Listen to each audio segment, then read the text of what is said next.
আমার রান্না করা এই রেসিপিটার নাম দিয়েছি আমি একের মধ্যে দুই। খুব ঝটপট আমি যেভাবে দুইটা রেসিপি একসঙ্গে রান্না করে ফেলি। তো ফার্স্টে আমি এখানে চিকেনগুলো ভেজে নিব। আমি এখানে দুইটা চিকেন নিয়েছি, 4 পিস করে কেটে সামান্য একটু লবণ আর একটু আদা রসুনের রস দিয়ে এটা ভালো করে মেখে আমি এটা ভালো করে ভেজে তুলে রাখলাম সেম তেলের মধ্যেই। এখানে দিয়ে দিয়েছি একটু গরম মশলা আর সাথে একটু পেঁয়াজ কুচি। তো ভালো করে এটা একটু ভেজে নিলাম, তার সাথে দিয়ে দিলাম আদা রসুন আর জিরার পেস্ট পরিমাণ মতো। তার সাথে এখানে দিয়েছি আমি কাজু বাদাম আর কাঠবাদাম দুটো একসঙ্গে ব্লেন্ডার করে নিয়েছিলাম, তার সাথে একটু পেঁয়াজও দিয়েছিলাম। তো এটা এখন ভালো করে একটু ভুনা করে নিয়ে আমি এখানে রেডিমিক্স যে রোস্ট মশলাটা থাকে সেটা পুরো 1 প্যাকেট দিয়ে দিলাম। তারপরে দিয়ে দিচ্ছি এখানে আমি টক দই। তো টক দইটা দিয়েও ভালো করে এটা ভুনা করব, যে উপর থেকে সুন্দর একটা কালার চলে আসবে, তেল ভেসে আসবে আর খুবই সুন্দর একটা ঘ্রাণও ছড়াবে।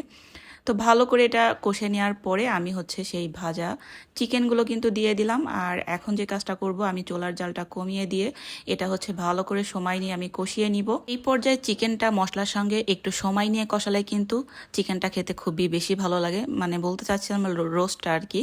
তো এখন দিয়ে দিয়েছি কয়টা কাঁচামরিচ আর একটু কিশমিশ দিয়ে দিলাম। তো দিয়ে আর একটু মেখে আমি এখন দিয়ে দিচ্ছি এখানে দুধ। আমি এখানে প্রায় 1 গ্লাস আর কি দুধ দিয়ে দিলাম।